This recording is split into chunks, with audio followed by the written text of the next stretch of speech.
ஓம் ஸ்ரீ மகா பெரியவா சரணம். பெரியவா கடாட்சம் பரிபூர்ணம். ஜெய ஜெயசங்கர ஹரஹர சங்கர.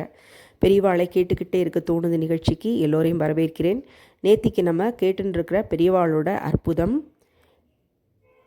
ஆச்சாரம்தான் முக்கியம். அதோட தொடர்ச்சி தான் நீ கேட்க போகிறோம். அந்த ரெங்காச்சாரி அவள் அப்பா கிட்ட போய் சொல்கிறார் இல்லையா, வெளிநாடு போகிறேன்னு. அவரும் பெரியவா கிட்ட சொன்னியான்னு கேட்குறா. இல்லை அப்படின்னு சொல்லிடுறார். அப்படி அவள் அப்பா கேட்டவுடனே இவருக்கும் ஒரு மனசில் ஒரு கஷ்டம். இப்படி யோசிச்சுட்டே இருக்கார். அன்றைக்கி ராத்திரி கிராமத்தில் தங்குறார். 2-3 மணி சுமாருக்கு மன உளைச்சலில் தூக்கம் வராமல் அறகுறையாக புரண்டு படுத்துன்னு இருக்கார். அப்போது ஸ்ரீ பெரியவா அங்கே திடீர்னு திருக்காட்சி அளிக்கிறதா அவருக்கு ஒரு அனுபவம் ஏற்படுறது. தன்னெதிர தோன்றிய நம்ம மகான் மெல்ல இவரை வாஞ்சையோட வருடி கொடுக்கறதா உணர்றார். ஒரு தாயின் அன்போடு இவரை தடவி கொடுக்குற தாய்மானவர், நீ போகத்தான் போறியா அப்படின்னு ஏக்கத்தோடு கேட்குறதா அவருக்கு தோன்றது. அது முழுமையாகவும் இல்லாமல், கனவாகவும் இல்லாமல், நினைவாகவும் இல்லாமல் இவருக்கு இருக்குது. உடனே ஸ்ரீபெரியவா எதையோ உத்தரவு செய்வது போல் இவர் தோணிடுறது.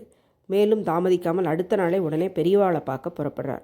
அப்போ கர்நாடகாவில் பதாமிங்கிற நகரத்தில் வனசங்கரிங்கிற கிராமத்தில் பெரியவா அருள் பாலிச்சுட்டுருக்கார். அந்த கிராமத்துக்கு போனவர் பெரியவாளை தரிசனத்திற்கு முன்னாடி எங்கே ஸ்நானம் செய்துன்ருக்கார். அப்போது கைங்கரியம் செய்கிற அன்பர் ஒருத்தர், உன்னை பெரியவா வர சொல்லி உத்தரவு அப்படின்னு சொல்கிறார். தாங்கள் வந்திருக்கிறதே நம்ம பெரியவா கிட்ட சொல்லலையே, அவருக்கே தெரியாதே, எப்படி அவருக்கு இது தெரியும் அப்படின்னு சொல்லிட்டு இவரும் ஆச்சரியம் தாங்காமல் அவரை பார்க்குறதுக்காக போகிறார். போய் நின்ன உடனே பெரியவா கேட்குறா, எப்போ கிளம்ப போகிற அப்படின்னு. ஸ்ரீபெரியவா உத்தரவானதும் அப்படின்னு இவர் தரிசனத்துக்கு வந்ததை தான் கேட்குறான்னு நினச்சிட்டு சொல்கிறார். நீ ஊருக்கு போகிறத கேட்கல, வெளிதேசம் போகணும்னு ஏற்பாடு செய்துன்றிருக்கியே, அதைத்தான் எப்போன்னு கேட்குறேன் அப்படிங்கிறா பெரியவா. இவருக்கு ஒரே அதிர்ச்சியும் ஆச்சரியமும்.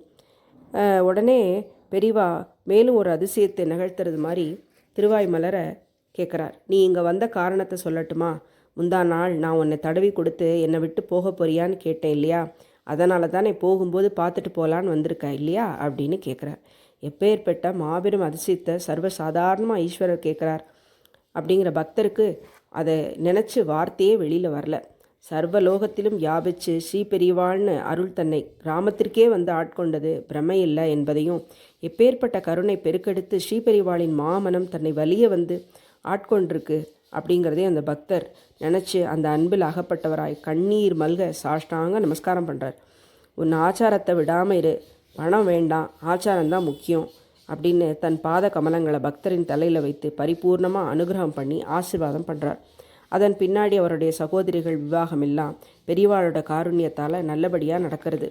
இப்படி ஒரு ஆச்சாரசீலர் அயல்நாடு போவதில் ஏற்படக்கூடிய தூய்மை கேட்ட பெரியவா அனுமதிக்கலை.